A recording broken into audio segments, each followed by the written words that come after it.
Assalamualaikum warahmatullahi wabarakatuh. Perkenalkan, nama saya Lisna Haifatunisa dengan NIM 2023 16 10 65, Program Studi Pendidikan Seni Pertunjukan Fakultas Ilmu Keguruan dan Pendidikan. Di sini saya akan membahas materi tentang kewarganegaraan, yaitu hak asasi manusia, konsep, instrumen, dan pelanggaran HAM, dengan dosen pengampu Dr. Haji Hendra Wijaya, SAG, MPDI. Selanjutnya, HAM adalah dasar moral yang menentukan hak-hak dasar setiap individu terlepas dari aspek apapun seperti ras, agama, gender, atau kebangsaan. HAM memiliki peran penting dalam memastikan keadilan, martabat, dan kesejahteraan setiap individu di seluruh dunia. Sejarah HAM. HAM bermulai dari abad kuno.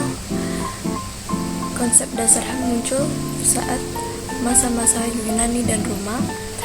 Abad pertengahan pada Magna Carta 1215 dan abad modern didirikan pada Perang Dunia II 1945. Instrumen HAM.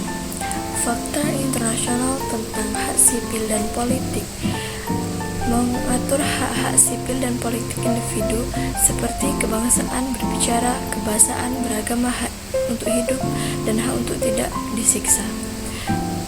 Kedua, fakta internasional tentang hak ekonomi, sosial, dan budaya atau ISCA menetapkan hak ekonomi, sosial, dan budaya individu seperti hak untuk pekerjaan, pendidikan, dan standar hidup yang layak. Ketiga, konsekuensi penghapusan segala bentuk diskriminasi racial ISCA atau bertujuan untuk menghapuskan semua bentuk diskriminasi rasial dan memastikan kesetaraan semua kehidupan. Keempat, Konvensi Hak Anak-anak atau CRC melindungi hak-hak anak termasuk hak untuk hidup, pendidikan, perlindungan dari eksploitasi, dan partisipasi dalam keputusan yang mempengaruhi mereka. Kelima, Konvensi terhadap penyiksaan dan perlakuan atau hukuman yang kejam, tidak manusiawi, atau merendahkan martabat atau KAT, melarang penyiksaan dan perlakuan atau hukum yang kejam serta mendorong pencegahan dan penyelidikan kasus-kasus penyiksaan. Selanjutnya, lembaga-lembaga HAM nasional, yaitu Komnas HAM Indonesia, Komisi Nasional Hak Asasi Indonesia. Peran dan fungsinya adalah melindungi, memajukan, dan mengawasi HAM di Indonesia.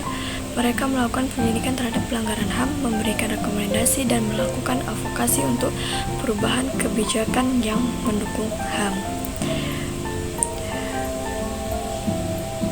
Selanjutnya, bentuk-bentuk pelanggaran HAM seperti penyiksaan, perlakuan fisik atau psikologik yang menyakiti atau merendahkan martabat individu oleh pihak berwenang atau penjaga tahanan.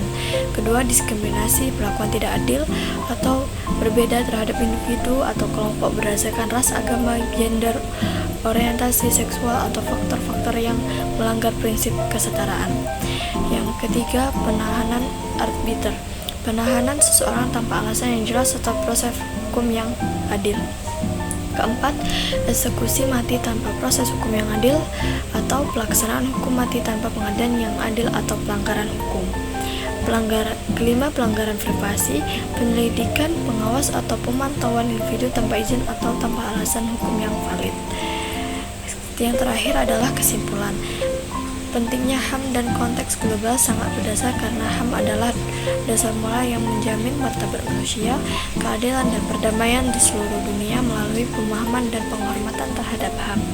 Kita dapat menciptakan masyarakat yang lebih adil dan beradab di mana setiap individu memiliki hak yang dihormati dan dilindungi dengan menjunjung tinggi HAM. Kita dapat membangun dunia yang lebih baik dan melindungi dan lebih manusia bagi semua orang. Sekian presentasi dari saya. Apabila ada kesalahan kata saya mohon maaf, dan kepada Allah saya mohon ampun.